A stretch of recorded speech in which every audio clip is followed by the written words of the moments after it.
And you're welcome back. The Ghana Scholarships Secretariat is fighting off claims of nepotism in the award scheme of grants to students across the country. Over the weekend, some students groups have raised varied concerns about the Secretariat set up to support brilliant but needy students. Well, earlier today, I caught up with the Registrar at the Ghana Scholarships Secretariat, Kinsley Ajiman, on how the administration is working to improve service delivery. Listen. Thank you for talking to Joy News. It's been a while because we've not heard from you and from your outfit in a while. So it's a good time to connect with you and to find out how the journey has been so far when it comes to the Scholarship Secretariat and your agenda of actualizing the President's vision of training more young Ghanaians for the future of this nation. How has the years been for you serving in office here at the Scholarship Secretariat? Yeah, thanks for having me. It's been a very tough road. I mean, taking over from an agency that was dead, buried, and forgotten. It has not been an easy road. Like you know, the thankless nature of public service in our country.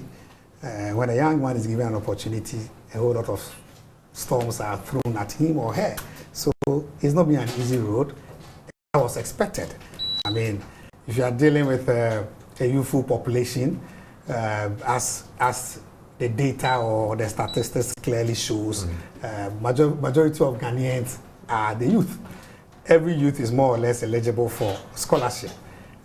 You having budgetary constraints, not being able to satisfy everybody, it definitely is not going to be an easy road for you at all. I see. So it hasn't been easy. Yes, but let's go back and look at the journey, because you were just pointing out that, I mean, this place was virtually dead.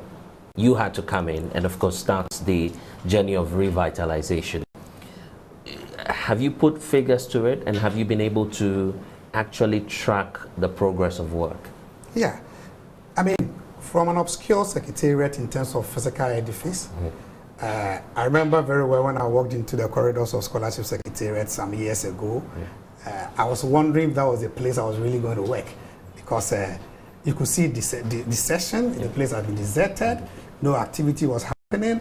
At the time, we were about 33 staff. We had just about a computer and one laptop, one printer. So about 99% of the organization's work was manual. Right. And converting this, changing work culture and etiquette, changing mindset to embrace computerization was a very huge leap for us as an organization. Where we are now, we've come a very long way. The figures or the data is overwhelming, and that explains why there's a lot of traction to the Scholarship Secretariat now. I believe that if we were as dormant as it used to be, we'll not be having this attention. I mean, back in the days, you hear of Scholarship Secretariat when students were abandoned in Cuba, in Russia, and so many of such things.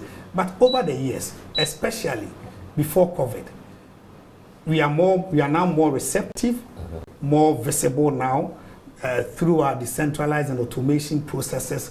We are now more, the public now can access us. I mean, you walking over here and seeing more than 200 people queuing here for funding opportunity gives a clear indication that it's an open door. People, we are now more visible. People now can come to us for one form of assistance or other. So it's been a very long journey. We have veered into areas that were otherwise not explored. You know, at times people have the curiosity to ask what our mandate really is. Right. But let me put it in context. We are not the only funding institution in Ghana, funding in terms of a scholarship. We have Get Fund, we have GMPC, these are quasi-government agencies. And our existence really, as a secretariat, finds expression in the directions of the first president of this republic. Right. You know, after the exit of the British imperial power, there was a need for Ghanaians to take our destinies into our own hands. And Dr. Nkrumah realized that we can only do this if we have a conduit that will serve as a 360-degree hub for the training of the Ghanaian, for us to take over our destiny. So essentially, our work is about training. And training can take so many forms.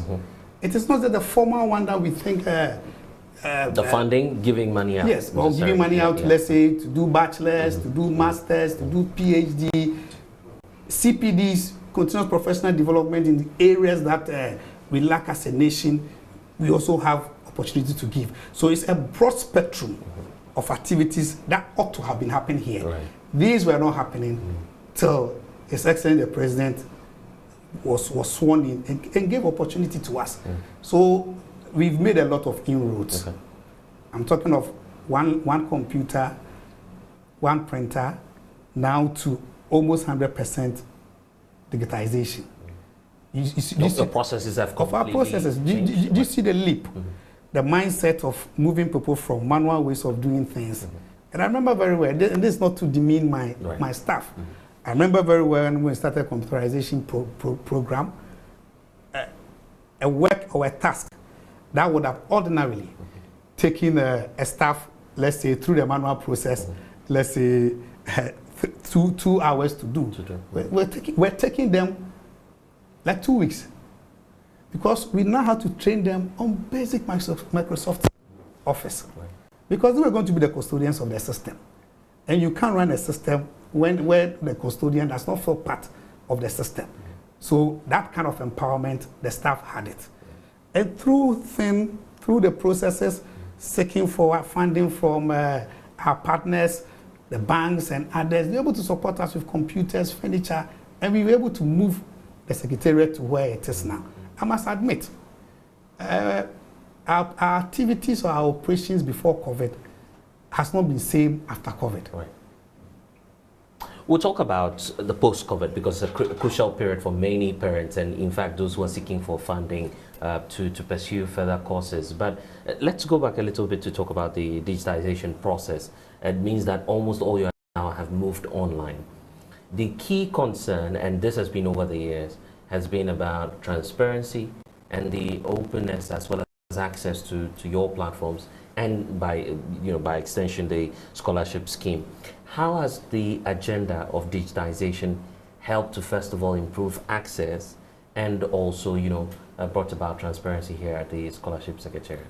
I remember when I was being taken through the process of the Scholarship Secretariat when I assumed office. The first question I asked them was, how do you assess needs? Do you use Reducium to assess needs? Which means that it was a challenge. So I believe that accessibility through decentralization, accessibility through automation, brings some form of transparency and inclusiveness. Because hitherto, we were not even seen. And our media engagements over the years also helps in disseminating the grand agenda that there's a need to be more transparent, there's a need to be more accessible, and there's a need to be more inclusive in our activities. So these are thematic areas which are not one-off events. They are processes. Level of participation takes a while. 3 years ago or 5 years ago, it wasn't like today. Right. There's been great improvement, and it's something that we are working towards. I wouldn't say that we have achieved 100% inclusiveness. We have achieved 100% accessibility, and we have achieved 100% transparency. No, especially in the era of social media, where people do all sorts of things to attract unsuspecting victims. It provides a challenge. We have had a very, very hard hit at this, where our main scholarship domain itself, the Ghana Scholarships Secretariat.com, has been taken off because yes, not hacked. Okay. Because certain individuals were using it to scam unsuspecting Ghanaians. There was a lot of reports which we initiated by ourselves, so they had to take it away from us. So it is very difficult to say that we have achieved 100% transparency. Okay, so your domain has been seized or blocked as of now? Yeah, it's been blocked as of now by Zenita. Yes. So NITA has frozen or either blocked it? It's been blocked. Completely? Completely. And now we are moving to .gov. Okay, so you would have to switch your domain? Yes. What modus did these unsuspecting individuals deploy to swindle, the numbers that you're talking about? It's several. And fraudsters will always be steps ahead of you because our preoccupation is not to chase fraudsters. But they employ the social media too. Okay. That's the online, where they've created LinkedIn accounts in my name, they've created Twitter accounts in my name, and they're able to, every activity that we get involved in, right, they're able to put pictures and videos there to portray to unsuspecting victims that it is indeed your account, my account, right, or the account of the Scholarship Secretariat, which is not true. We've reported this severally through the newspapers, through our website, the .org. Yeah. We have reported, but there's something I think fundamentally wrong with our culture and that of the Ghanaian.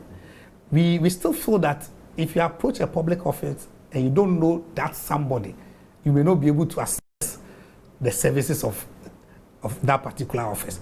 We've reported, so they use Twitter, they use LinkedIn, they use Facebook, and these are people who have huge followers, over 20,000 followers, picking monies from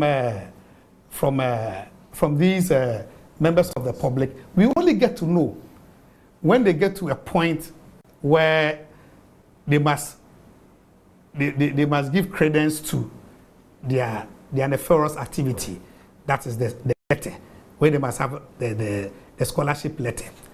That is where they go further to even issue fake award letters. In your name, in my name, in the name of the Secretariat. It looks just like the original that we did.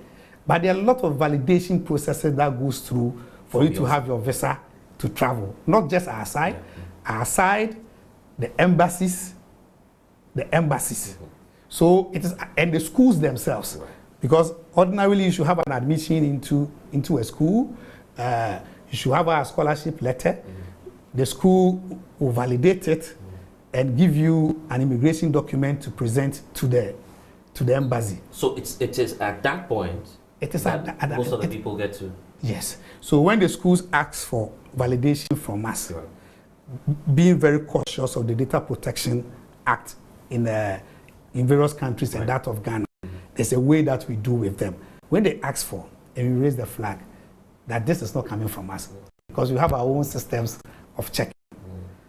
The schools are unable to continue with the issuance of the immigration document to allow you to go to the embassy. There are few instances where the schools do not do the checks with us, and they issue the immigration document for them to go to the embassy. The embassy will check with us. If an outliner occurs where the embassy does not also check with us, but also even go ahead and issue the visa to the Ghanaian, the last checkpoint is when you get to your place of study. Getting to your place of study, right, the Ghana embassies over there will check with us for the payment of the scholarship commitment. It is at that point that they get to know. Do you still receive these reports? Because we're learning on, for instance, the use of a LinkedIn account, for instance, which has pictures. I mean, your pictures of other officials on this said page, and these individuals use that page to, yes, deal with other students. Do you continue to receive reports? Yes, we continue to receive. Personally, a lot of people that don't know me will want to check with me. That is fake. We have issued a lot of bulletin to let Ghanaians know that these accounts that are being used on social media, they are fake accounts. They are swindling you. They are scammers. But most people will not listen. And now, the embassies that do not go through these processes with us, and these, fraudsters, they have the temerity to even come and pose as visitors in our office here, just like we met so many people at the reception. Yes. They come and they're able to lure their victims to this place. The people get to the premises or on our premises. They call them. They meet them outside to create the picture that they really work here. And they close their activities. We'll show you a fraud file of instances of people who have reported to us. People, they send them messages that they should come for interview, and they'll be invited through the same medium or through the same media that they used in getting them. Right. They should come for interview. Today, I'm sure over the 200 people seated wanting to come and see me. You have about 3 or 10 of them who have been scheduled by their fraudulent. Their fraudsters to come for an interview here. So it's a complex and complicated situation to deal with. A service that over 10 million Ghanaian youth are eligible. At times you can't blame them too much because everybody wants to be given an opportunity to improve themselves. Yeah, but you are beginning to pay the price for it, even if not you, the entire institution. Accusations upon accusations, first of all, starting with some of your officers. You hear students out there accusing your officers of, either abetting some of these fraudulent activities. Have you taken time to audit or perhaps carry out some investigations within your own setup to see if some of your officers might be complicit in these accusations? Yes, internally, when we hear such things, like I said, we try to invite the so-called victims to the fore. And when they appear before the few instances that they mentioned staff, you realize that the names they are mentioning, none of them even works here. Other instances where they mention staff correctly, and you let them, you parade 6 staff to show which of them is. You do that sometimes. Yes. You ask them to point out. Yes, that is where you have cooperating people who have been scammed. Those who cooperate and want to go through the process with you. Then at that point, we have no option but to report to the police. If you go to the ministry's police station, if you go to the WAIC police station, if you go to Cantonment's police station, if you go to the police headquarters, we have complaints. But it is bigger issue that the Secretariat cannot fight it alone. I remember we appeared before the Finance Committee of Parliament, and I told them that we needed help. We needed help because my job is not to be chasing fraudsters. My job actually is to award scholarships to deserving Ghanaians in any fields of that has to do with training. And that's exactly what we do. But these are risks that are inherent in the operation of your activities. So, and there are so many things I can't even discuss with you because of our international networks. I'm being very careful not to put out certain information there. Because you see, the Secretariat will live beyond me. I came to meet the Secretariat. It was established in 1960 when I was not born. But I shouldn't also create a situation where I will be living it in a situation where it cannot be continued with. Okay. But you've heard your name as well, being mentioned in so many circles. I'm sure that once you go onto social media, you key in your name, a number of platforms mentioning your name and, making several allegations. So because they are numerous, we categorize them. First of all, the claim that you're not giving enough scholarships to the general public as you should. And also the claim that you're playing favoritism with the process. How do you respond to all these claims? And have you come across them yourself? Yeah, like I said from the preamble, it's a very tough seat to occupy, especially when you have made it very good. Making it good means that making it so attractive for people to have confidence. The numerous applications suggest that people have confidence in the Secretariat. We did not come from just heaven. There was a lot of work that went into it. Okay, so now this is how our work is. We are dealing with a liability we term revolving liability. Revolving liability means that you have existing obligations and you have new ones adding up. There will always be some form of liability. That's one variable to put in mind. The other variable is that you are dealing with an academic year, which ordinarily starts in September, as against a financial year, which starts in January. So there's a gap or a lacuna of about 4 months. Let's put that one here. You are dealing with another variable where you don't generate yourself. you are 100% funded from central government. So let me take the last variable, which is the funding. We go through a budget process like every other agency goes through, and they are almost all the time, because it's a revolving liability, you have existing students, which most of the time occupies about 85% of your estimates. You do your estimates and present through the normal government processes to finance. Finance has overreaction, look at the whole economy, and it's able to tell you.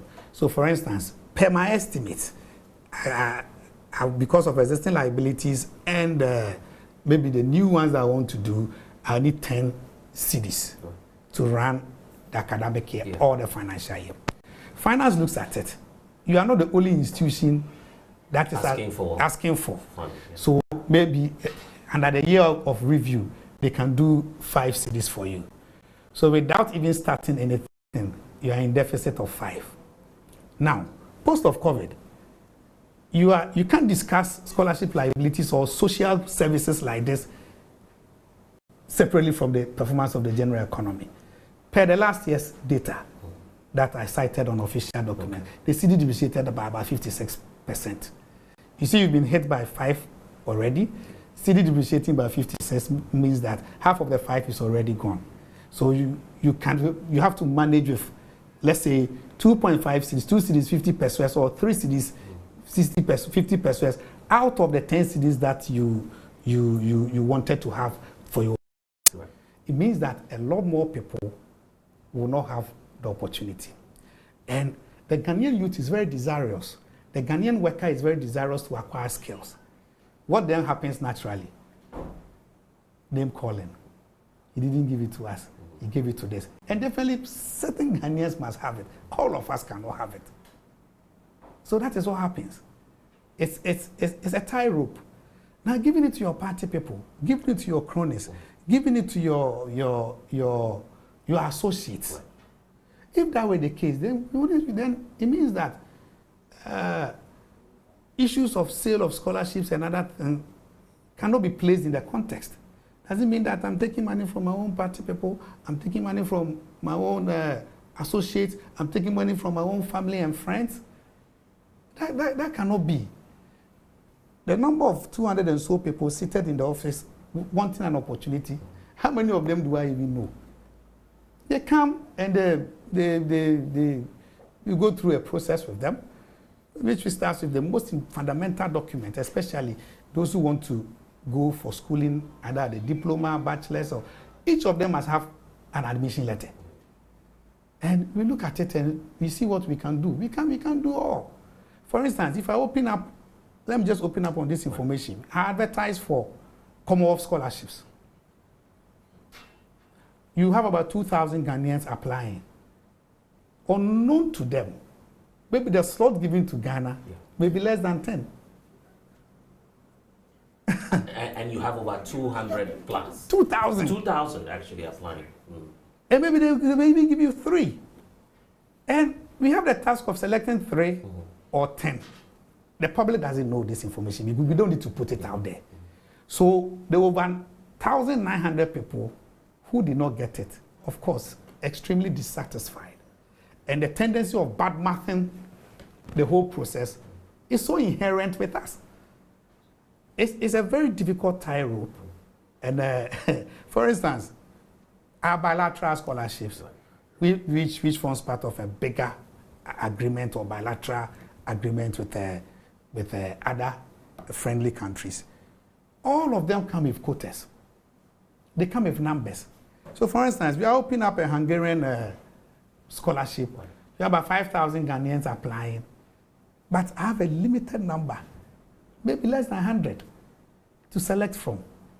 And in the process of application, you don't add a party card, you don't draw a family tree, you don't do anything that has the tendency of promoting some form of tribal or racism. Last few years, we had RTI got to us because there was a petition from Fourth Estate. I was about asking for data. Yeah. We provided them with the data. And they should do the profiling.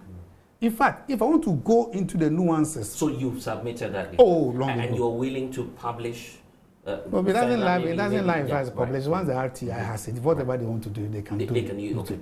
But if I want to get into it, I'll tell you that the seat I inherited was highly skewed towards a certain direction by virtue of ethnicity and other things. How do you say... These are claims you can back? Oh, yes, we can. Cuban Scholarship 250 in 2012. We have it, but it's tangential. Right. Well, I've really lost my thought. Right.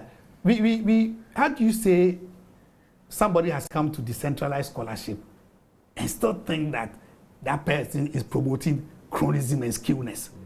I mean, especially when you are hearing it from high-ranking people, parliamentarians, even our party people.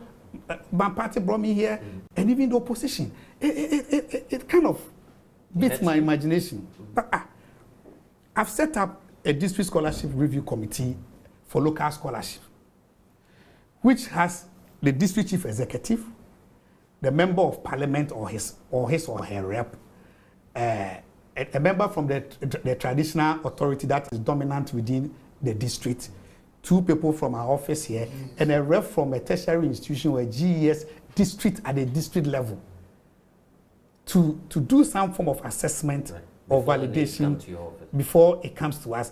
And you are attacking me of nepotism